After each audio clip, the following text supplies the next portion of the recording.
Question: how does a boxer in his prime go from the heavyweight champion of the world to an inactive has-been in a single year?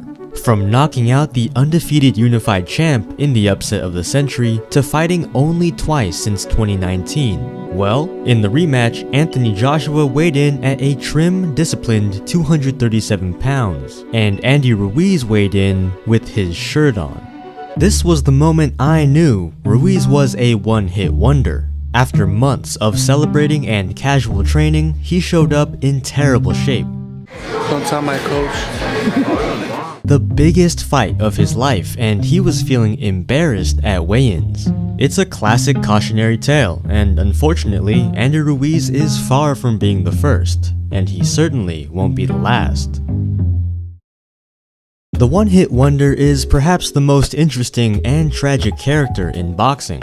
For a brief moment in history, he shocks the world, becomes champion, and fundamentally challenges what we think we know about the sport. Money and fame enter the picture, and we see our newly crowned champion fly a little too close to the sun, only to collapse spectacularly and fade into obscurity. But how exactly do we define a one-hit wonder?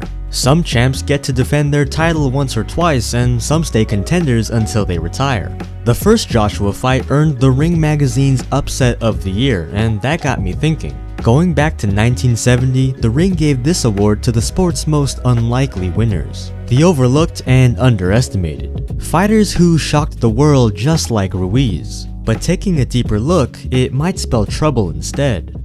Of every fighter to win Upset of the Year, 23 of them would go on to lose their immediate next fight. And for 23 of our underdogs, they would never touch a title again for the rest of their career. Roughly half failed to repeat their success, making it a complete coin toss. And this makes sense. Upsets are won by the underrated, so after their coming out party, elite opposition usually brings them back down to earth.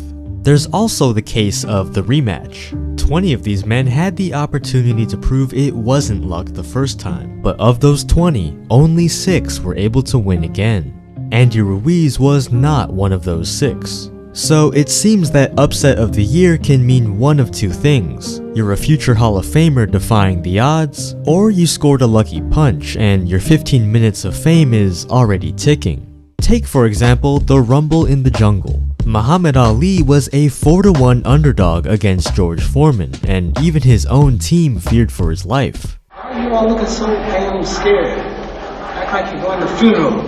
I'm the one fighting. George Foreman. You've been believing all the stuff you've been reading about how hard he hits. George Foreman knocked out Joe Frazier. He'll destroy the kid. The hell with George Foreman. When you get out here, if you're afraid, just smile. Just act like you're happy. I'm not gonna win the fight if I went out thinking like you. Damn George Foreman.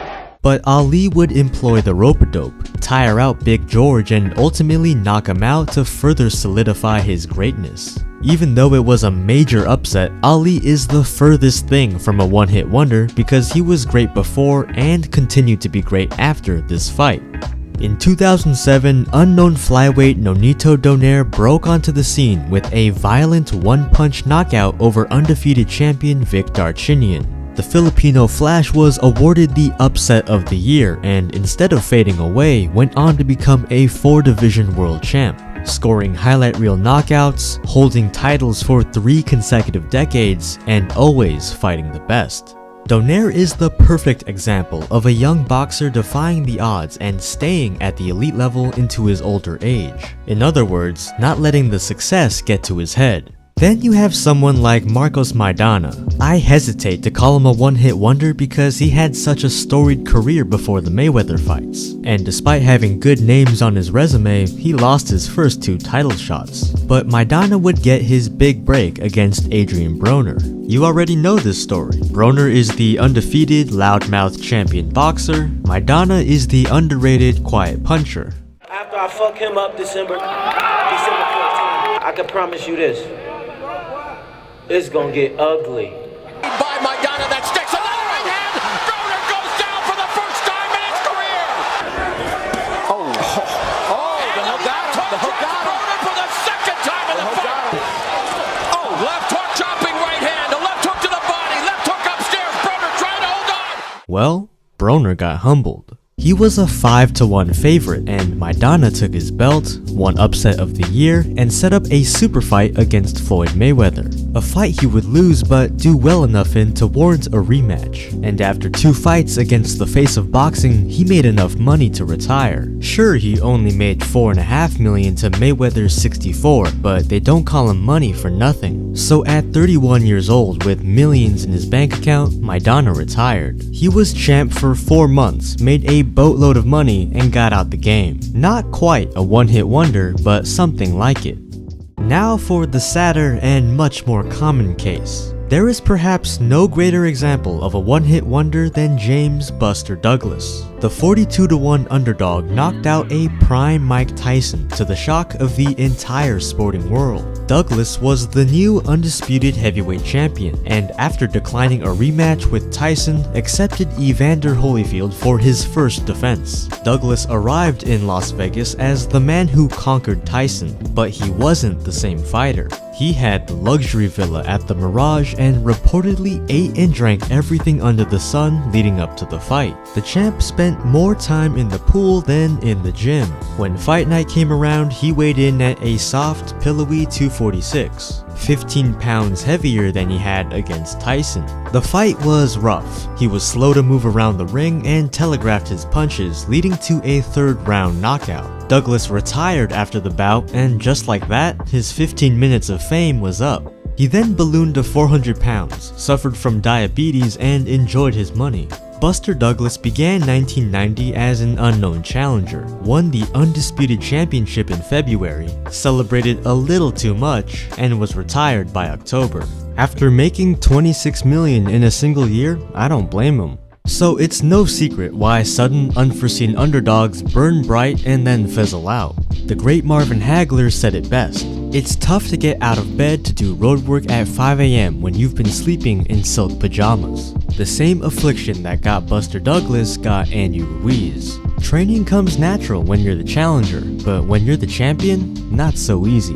In preparation for the rematch, Joshua was locked in, training hard and sparring monsters. He lost his belts, so naturally he was hungry. Ruiz, on the other hand, showcased his lifestyle through daily vlogs. Leading up to the fight, he could be seen getting multiple haircuts a week, buying fast cars, shopping, and of course, eating. Lots and lots of eating. He assured his fans he was in good condition, but weigh-ins reveal all. Joshua showed up in Saudi Arabia lean and in shape, ready to box. Ruiz had a fresh fade, but came in at 284 pounds, far from fighting shape. Through 12 rounds, Andy struggled with his newfound weight, unable to cut off the ring and too slow to hurt his opponent.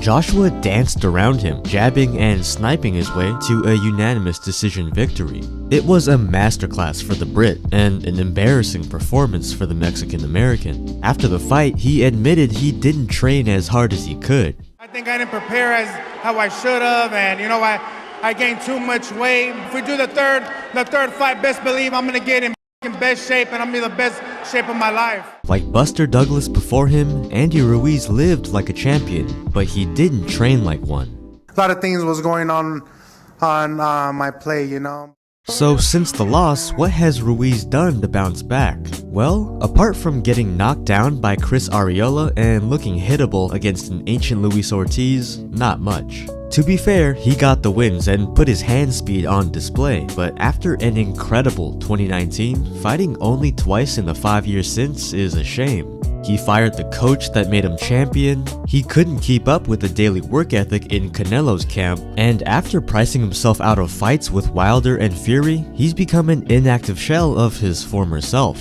Many have called his discipline and motivation into question after noticing his lack of fights. After his first unsuccessful title challenge, he took 15 months off, and after the Joshua rematch, he was nowhere to be seen for a year and a half. Contrast this with AJ, who since losing twice to Usyk has rattled off 4 wins in 11 months, each more impressive than the last. Or Joseph Parker, who after getting brutally knocked out by Joe Joyce, has won 5 in a row to put himself back in title contention. At 34 years old, Ruiz is burning his prime years, and as other heavyweights continue to improve and strive for greatness, Ruiz is fading into irrelevance. In fact, every governing body and boxing publication has him outside of their top 10, where he was a mainstay just a few years ago.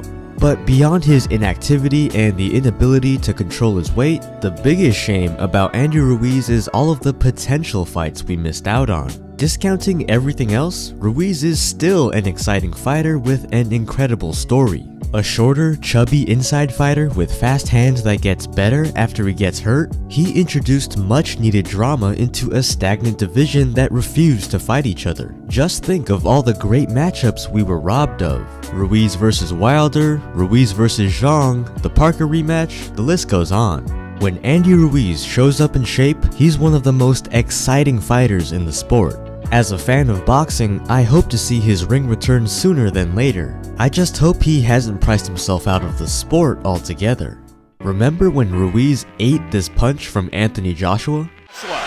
The champ with the right hand. Well, Francis Ngannou took the same exact cross. Both had just gotten up from the canvas, but the result was wildly different.